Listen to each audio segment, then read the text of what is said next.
Magandang umaga po sa ating lahat. Isang malakas pong palakpak para po sa ating Panginoon. Hallelujah. Muli po tayong tumayo bilang paggalang po natin sa salita ng ating Panginoon na matatagpuan po sa aklat ng 1 Peter chapter 5 verses 10 to 11. Nais ko pong basahin sa New International Version. Ganito po ang sinasabi. And the God of all grace, who called you to His eternal glory in Christ, after you have suffered a little while, will Himself restore you and make you strong, firm, and steadfast. To Him be the power forever and ever. Amen. Pagpalain ng Panginoon ang kanyang mga salita na atin pong nabasa. Maaari na po kayong umupo. Mula po sa talatang ito ay nais ko pong bigyan ang paksa ng mensahe ng Panginoon, Trust the God of all grace. Magtiwala ka sa Diyos ng biyaya. Ang buhay po natin ay punong-puno ng mga hamon, punong-puno ng mga pagsubok. Sa mga challenges na yan, sa mga pagsubok na yan, minsan tayo po ay nakakaranas ng mahina tayo, nakakaranas na tayo po ay broken, at nakakaranas na tayo po ay parang gusto nating bumitaw, parang gusto na nating sumuko because of those challenges. Sa buhay po natin, bagamat tayo po ay pare-parehong mananampalataya, sa buhay po natin, bagamat tayo po ay pare-parehong member ng City of God, pero iba't iba pong aspeto ng mga hamon ng buhay ang ating mga nararanasan. Hindi po tayo pare-pareho ng mga challenges. Hindi po tayo pare-pareho ng mga pagsubok na pinagdadaanan. Marahil yung isa ay napagdaanan niya yung ganitong sitwasyon, pero ikaw hindi mo pa napagdaanan. At kapag napagtagumpayan ng kapatid natin ang isang hamon sa kanyang buhay, saka naman may makakaranas po sa atin. At dahil doon sa karanasan ng ating kapatid, doon sa patutuon ng ating kapatid na paano kumilos ang kanyang buhay, doon po tayo napapalakas na yung pinagdaanan niya, na napagtagumpayan niya, ay kasalukuyan nating napagdadaanan. Ang ibig kong sabihin noon, hindi po tayo sabay-sabay na iisa po yung pinagdadaanan po natin sa ating mga buhay. But sa panahong yan, it is easy to feel discouraged. Nang alam natin is napakalayo na ang Panginoon. But ang banal na salita ng ating Panginoon, pinapaalalahanan niya tayo that there is God who is not only powerful, but full of grace. Kapag sinabi natin full of grace, punong-puno ng biyaya ng Panginoon. Pag sinabi natin grace, bagamat hindi tayo karapat-dapat, but ibinigay yon sa atin ng Panginoon. Pag sinabi natin grace, ito po yung unmerited favor, unmerited strength na ibinibigay sa atin ng Panginoon. At lagi siyang handang tumulong sa bawat isa po sa atin kapag tayo po ay nakakaranas ng iba't ibang challenges sa ating mga buhay. Sa ating pong teksto, sa ating pong pinasa, sa 1 Peter chapter 5 verse 10, ipinapakita dito that there is God of all grace, a God who restores, a God who strengthens and establishes us after our trials. So pinapakita niya po dito sa ating binasa na pagkatapos ng ating mga challenges, pagkatapos ng mga hamon, pagkatapos ng mga pagsubok sa ating mga buhay, merong Diyos na handang mag-restore sa atin. Merong Diyos na handang magpalakas po sa atin. At merong Diyos na handang mag-establish po sa atin, magpakatatag sa atin. Yan po ang atin pong Panginoon. This is a call to trust in Him. Ito po'y panawagan ng Panginoon ng ating pagtitiwala sa Kanya. Hindi lamang dahil siya'y makapangyarihan, but siya po ay isang mapagmahal at nararanasan niya, nararamdaman niya ang bawat pinagdadaanan ng bawat isa po sa atin. Tandaan po natin na ang ating Panginoong Hesus ay nagkatawang tao. Naranasan niyang nagutom, naranasan niyang napagod, naranasan niyang natulog, naranasan niyang kumain, naranasan niyang binato, naranasan niyang tinuligsa, naranasan niyang siniraan, naranasan niyang pinagchismis. Lahat ng yon naranasan ni Jesus nung siya ay nagkatawang tao dito sa ibabaw ng lupa. Kaya ngayon, yung pinagdadaanan po natin, nararamdaman ng Panginoon. Alam niya yung pakiramdam ng bawat isa. Alam niya yung pakiramdam na ikaw ay pinagkakaisahan. Alam niya yung pakiramdam na ikaw ay tinutuligsa. Alam niya ang pakiramdam na ikaw ay pinabayaan. Alam niya ang pakiramdam na ikaw ay nagugutom. Alam niya ang pakiramdam na ikaw ay napapagod. Alam niya ang pakiramdam na ikaw ay nagpapahinga. Alam ng Diyos yung pakiramdam po natin. Kaya nga po, dapat tayo po ay magtiwala sa atin pong Panginoon. Our God is the source of all grace and called us to His strength, to His eternal glory in Christ. So we can fully trust Him to restore, strengthen, and establish us every season of our life. Anumang panahon, anumang sitwasyon ng ating mga buhay, lagi po nating masasandalan ang ating Panginoon. At siya ay laging handang tumulong, laging handang gumabay sa bawat isa po sa atin. But ang tanong, how can we remain confident and hopeful in the midst of sufferings and trials in our lives? Papaano tayo mananatili na magiging matatag, na hindi nawawalan ng pag-asa sa kalagitnaan ng mga pagsubok sa ating mabuhay? In our text, we can remain confident and hopeful if we know the truths about the character of God. Sa ating pong binasa, ipinakita po dito yung karakter, yung katangian ng ating Panginoon na dapat malaman ng bawat isa upang tayo po ay manatiling magtiwala, upang tayo po ay huwag mawalan ng pag-asa sapagkat alam natin yung katangian o yung karakter ng ating pong Panginoon. Number one, character of God. Ang sabi ng atin pong binasa sa verse 10, and the God of all grace. Our God is full of grace. Or our God is the God of all grace. Lagi po natin tandaan na isa sa mga karakter ng Panginoon, He is the God of all grace. He is not just as a God of some grace, but of all grace. Lahat ng biyaya. Kapag sinabi po natin God of all grace, ibig sabihin every kind of grace, ito yung saving grace, sustaining grace, comforting grace, empowering grace, it comes from God. Lahat ng pangangailangan po natin, lahat ng biyaya ng ating Panginoon, ipinagkakalob niya sa atin. He is not limited in grace. Hindi siya limitado sa mga biyaya.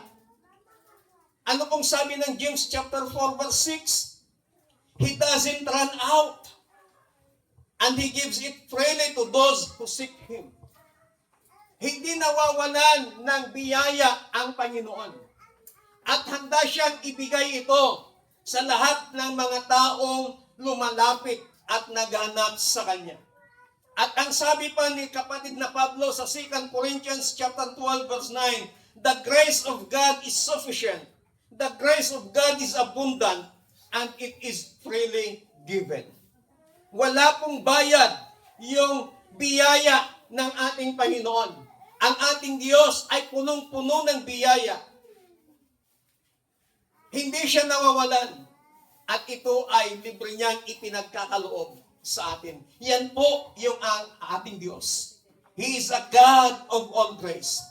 He knows your pain. And He meets you with grace, not condemnation. Alam ng Panginoon ang iyong pinagdadaanan. Alam ng Diyos kung ikaw ay nasasaktan. Alam ng Diyos kung ikaw ay may matinding pagsubok sa iyong buhay. Then, He meets you with grace. Kakatagpuin ka niya ng kanyang biyaya, hindi ka niya huhusgahan. Alam ng Panginoon ang iyong kahinaan. Alam ng Panginoon ang iyong nararamdaman. Pero ang Diyos, hindi ka niya huhusgahan. Kakatagpuin ka niya sa kanyang biyaya. Kung ang tao mapanghusga, huhusgahan ka na niya. Base lamang sa nakita niya, base lamang sa narinig niya, base lamang sa pinagdadaanan mo. But our God ay hindi ka niya huhusgahan. Kakatagpuin ka niya sa pamamagitan ng kanyang biyaya. Amen? Yung inawit po natin kanina, sukdulang biyaya, na sa kabila ng ating mga karumihan. Ang ibig sabihin sa kabila ng ating mga pagkukulang, sa kabila ng ating mga pagkakasala sa Panginoon, sa kabila ng paulit-ulit nating sinasaktan ng damdamin ng Panginoon, sa kabila na kung saan ay patuloy nating iniiwasan minsan ng Panginoon, but despite of all them, niyayakap pa rin tayo ng ating Panginoon. Iniibig pa rin tayo ng ating Panginoon. Hindi kanya hinuhusgahan, kundi niyayakap ka ng ating Panginoon. Sana, kapatid, na sa panahon na ikaw ay may mga pinagdadaanan, sa panahon na ikaw ay nakakaranas ng matinding pain sa iyong puso, sa iyong buhay, sa kabila na ikaw ay nakakaranas ng matinding problema, matinding pagsubok sa iyong buhay, naway maramdaman mo kung gaano ka iniibig ng Panginoon at naway maramdaman mo yung iyakap sa iyo ng ating Panginoon. Palakpakan natin ang Diyos. Pangalawang katangian ng ating Panginoon upang tayo po ay tuluyang magtiwala sa Kanya. Sa verse 10b, ang sabi po dito, will Himself restore you. Our God is personal and present in our suffering. Ang ibig sabihin po nito, God is personally involved in our healing. Kapag ikaw ay may karamdamang pisikal, anong sabi ng salita ng Panginoon? I will restore you. Pagagalingin kita. Hindi sasabihin ng Panginoon, o ikaw, pagagalingin mo ito. But kinukuha ng Diyos. Personal na kumikilos ang Panginoon. Personal na kinakatagpo ka ng Panginoon. Kapag tayo ay nakakaranas ng mga matitinding problema, siya ang kumikilos. Hindi ka lamang niya nakikita, hindi ka lamang niya pinaparamdam na mahal ka niya, hindi lamang niya sinasabing, I care for you, but He acts on it. Kumikilos siya. Meron tayong kasabihan na action speaks louder than words. Maliban sa sinasabi ng Panginoon, maliban sa paulit-ulit na sinasabi ng Panginoon na mahal niya tayo, maliban sa paulit-ulit na sinasabi ng salita ng Panginoon na iniibig niya tayo, maliban sa paulit-ulit na sinasabi ng salita ng Panginoon na He will be with us, nor forsake us, kumikilos ang Panginoon. Pinaparanas niya, pinaparamdam niya sa bawat isa po sa atin. Ang Diyos ay hindi po malayo. He is near, He is active, and He is compassionate in your pain. He is compassionate in your struggles. He is compassionate in your trials. He is compassionate in your problems. Minsan ng tao iniisip niya, para bagang ang layo-layo na daw ng Panginoon. Kapatid, hindi po malayo ang Diyos. Napakalapit lamang niya. Tao minsan ang lumalayo sa Panginoon. Tayo minsan ang lumalayo sa Diyos. Kaya ang pakiramdam po natin, parang napakalayo ang Panginoon. But the Bible says, He is near. He is active. Napakalapit lamang ang Panginoon. Isang bulong mo lang, gano'n siya kalapit. Kahit pabulong lang, alam ng Diyos yun. Kahit pintig lang ng puso mo, alam ng Panginoon yun. Iniisip pa lang natin, alam na ng Panginoon, gano'n siya kalapit sa atin. Hindi siya malayo. Malapit lang ang Panginoon.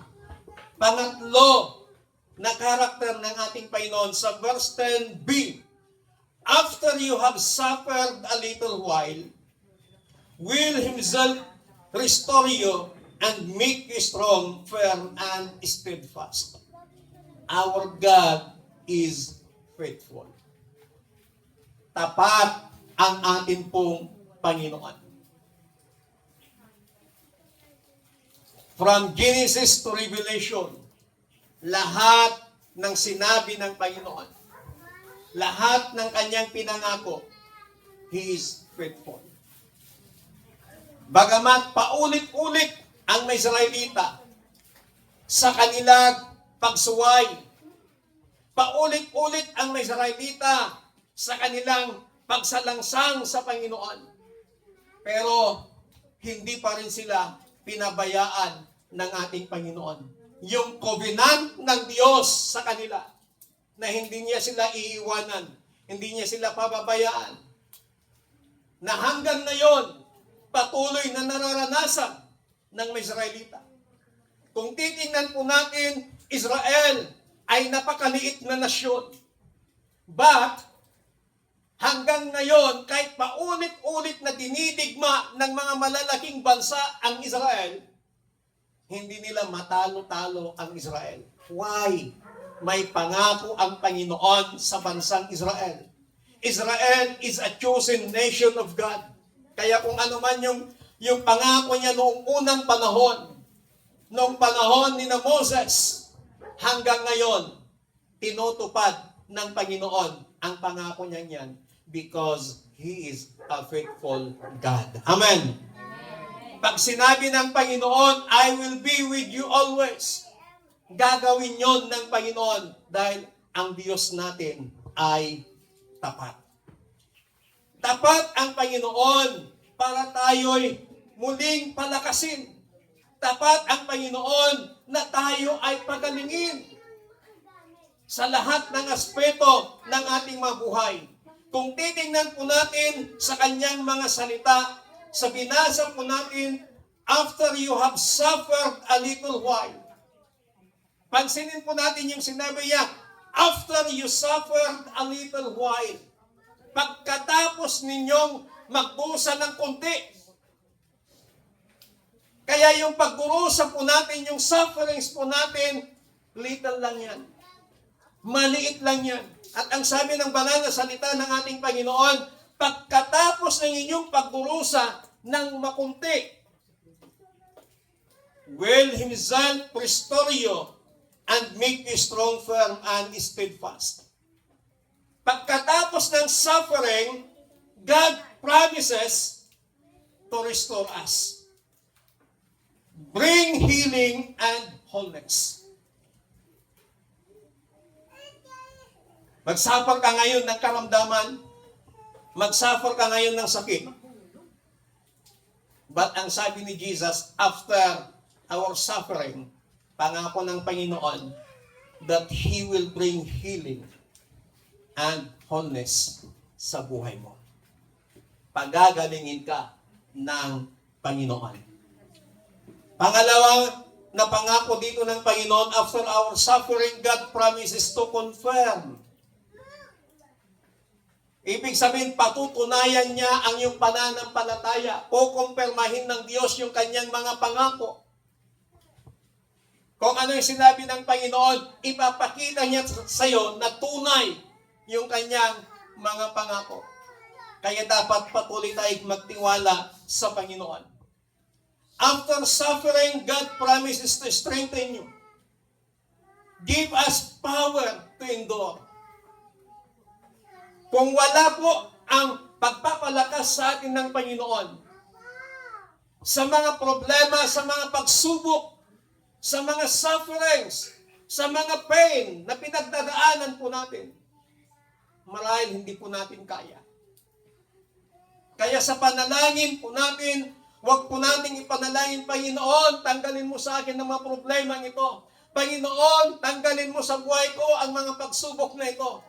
Hindi po ganun ang dapat panalangin po natin. Dapat ang panalangin po natin, Panginoon, bigyan mo ako ng sapat na kalakasan na harapin ang problema ito. Panginoon, bigyan mo ako ng sapat na kalakasan na harapin ang mga pagsubok na ito. Dahil kapag binigyan ka ng Panginoon ng kalakasan, even your mind, bibigyan ka ng malinaw na kaisipan ng Panginoon kung anong mga bagay na dapat mong gawin, kung anong mga bagay na dapat mong tandaan kapag ikaw ay nakakaranas ng pagsubok at problema. Hindi po natin pwedeng ipanalangin sa Panginoon na tanggalin niya ang mga ito.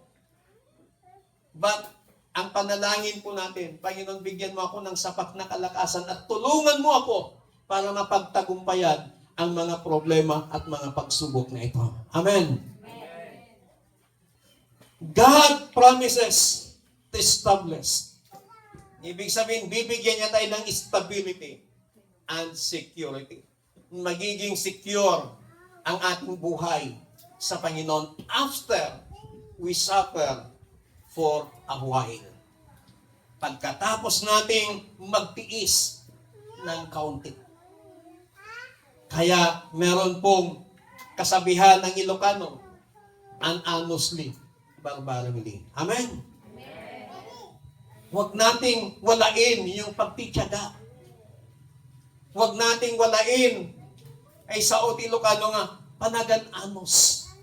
Alagan-anos ka. An-anusang latati ka sa saan ti panagbiyan.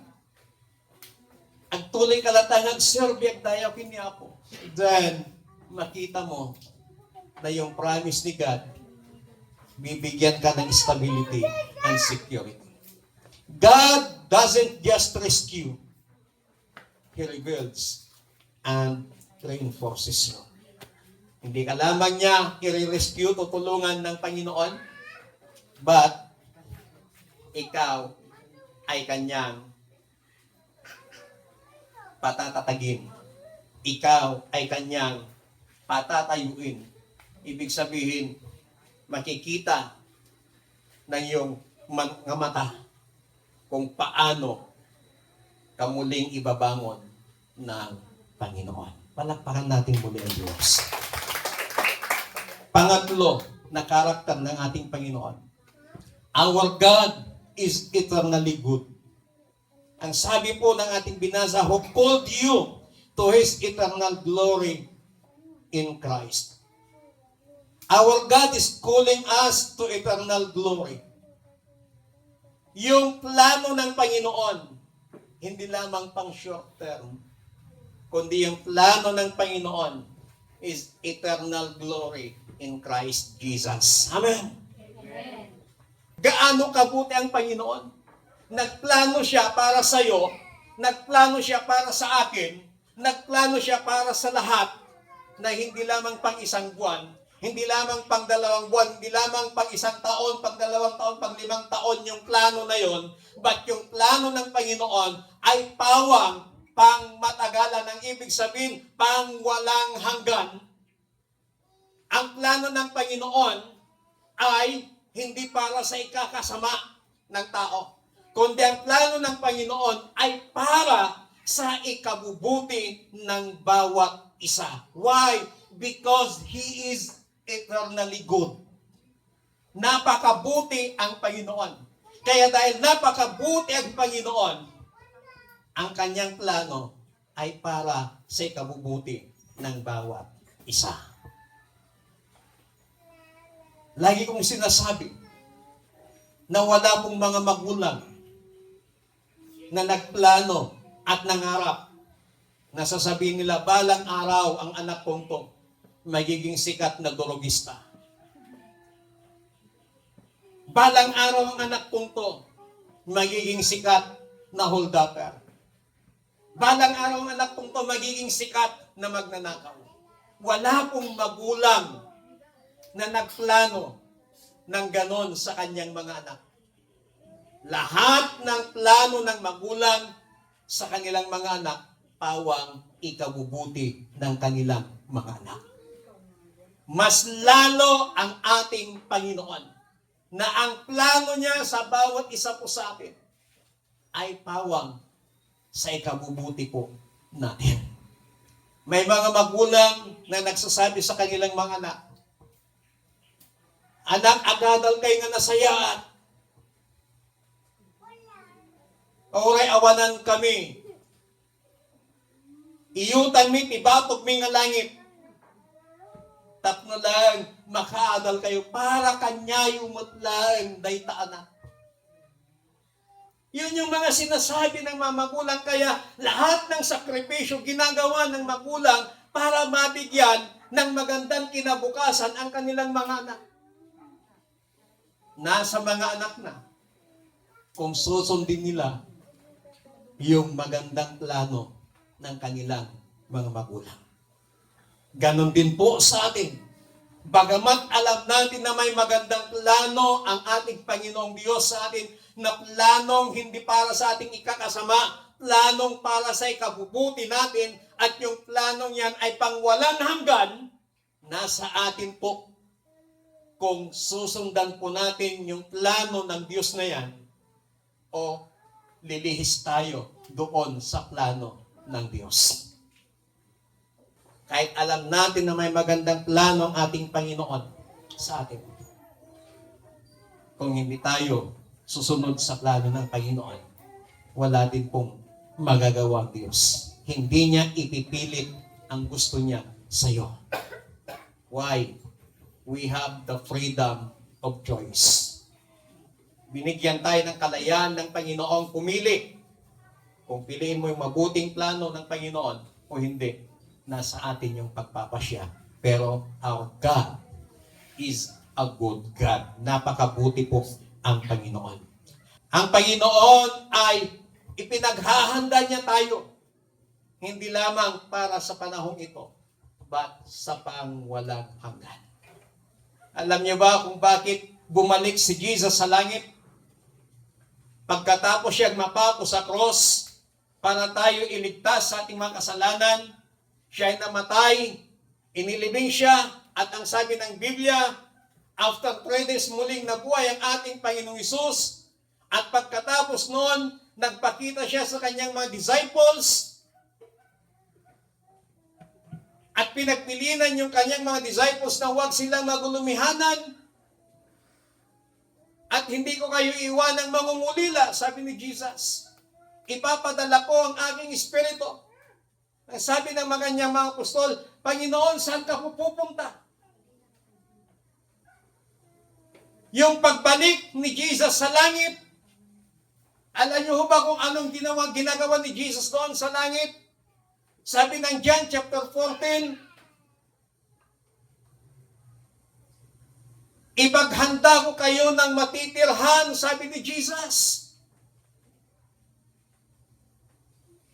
At kapag naipaghanda ko na kayo, ang sabi ng Panginoon, ako'y muling babalik, sapagkat kung saan ako naroon din nawa kayo. Amen. So si Jesus, naghahanda siya ng ating matitirhan. Saan? Sa langit. At kapag natapos na yon, at kapag naipaghanda na yon, muli siyang babalik. Why? Upang merong titira sa kanyang inihanda. Sino yung mga yon? Ang sabi ni Jesus, kung saan ako naroon din sana kayo. So pangarap ni Jesus na ikaw at ako ay makasama niya sa lugar, sa tirahan ipinaghanda niya. Pang-apat at ang panghuling karakter ng Panginoon. Our God is worthy of all praise and dominion. Sa verse 11, to Him be the power forever and ever. Amen. Karapat-dapat ang Panginoon na tumanggap ng papuri because of who He is and what He does. Karapat-dapat na tumanggap ang Panginoon ng lahat ng ating papuri, lahat ng paghahari, lahat ng pagrespeto, lahat ng pagsamba. Why? Because of who He is. Dahil sa kung sino siya. Who He is God. Siya ay Diyos na makapangyarihan sa lahat. At ano yung kanyang mga ginagawa? Siya ay patuloy na kumikilos sa buhay ng bawat isa po sa atin. Siya ay patuloy na nagbibigay ng grace sa bawat isa po sa atin. Pinapalakas niya ang bawat isa. Tinutulungan niya ang bawat isa. So God is sovereign and good, and He deserves our full trust and worship to Him. So we must trust the God of all grace. Pagtiwalaan natin ang Diyos ng lahat ng mga biyaya. He is the God of all grace. Ang katotohanan patungkol sa karakter ng Panginoon. He is gracious. He is present. He is faithful. He is eternal. And He is sovereign. And every trial, we can trust that the God of all grace will bring us through, will build you up, and lead us to glory. That is our God, the God of all grace. We can fully trust our God. Pagtiwalaan natin ng buong-buo ang ating Panginoon because He is a faithful God. He is the God of all grace. He is eternally good. And He is worthy of all praise and dominion. Tayo pong lahat ay tumayo.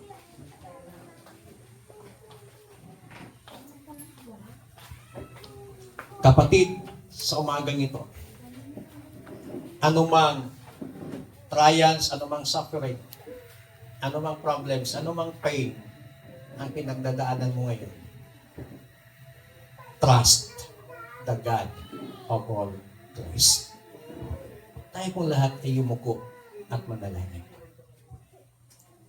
Panginoon, sa umagang ito, maraming salamat sa iyong salita. Na tunay ngang tinuturuan mo kami na patuloy kaming magtiwala sa inyo. Lord, ang iyong lingkod, hindi ko alam ang pinagdadaanan ng bawat isa. Bawat isa po sa amin sa umagang ito, may mga kinakaharap na pagsubok. May mga kinakaharap na trials, problema sa aming mabuhay. May mga kinakaharap na mga struggles sa aming mabuhay. May mga kinakaharap na mga pain, nararanasang mga pain sa aming mga puso, sa aming mabuhay, Panginoon. But salamat, O Diyos, dahil sa iyong mga salita, china-challenge mo kami na patuloy kaming magtiwala sa inyo ng buong-buo sapagkat alam namin na Diyos na aming pinaglilingkuran ay Diyos na tapat, Diyos na pinagmumulan ng lahat ng biyaya, Diyos na karapat-dapat na tumanggap ng lahat ng papuri at paghara at pagsamba, at Diyos na naghahanda sa amin para sa aming ikabubuti. Panginoon, tulungan mong bawat isa sa amin. Bigyan mo kami ng sapat na kalakasan. Bigyan mo kami ng katalinuhan, wisdom and knowledge of God, na sa panahon na kami ay kumakaharap sa bawat problema, sa bawat pagsubok, sa bawat struggle, sa bawat pain sa aming mabuhay, manatili kaming kalmado dahil alam namin na mayroong Diyos na handang tumulong at nakaalalay sa bawat isa. Salamat po sa inyong masalita, Panginoon. Marami pong salamat. Tulungan mo ang bawat isa pagtagumpayin sa lahat ng pagsubok, sa lahat ng sitwasyon na nararanasan sa aming mabuhay. We give you all the glory, praises, and thanksgiving. In Jesus Christ, mighty name we pray. Amen. Palakpakan po natin muli ang Panginoon. Hallelujah.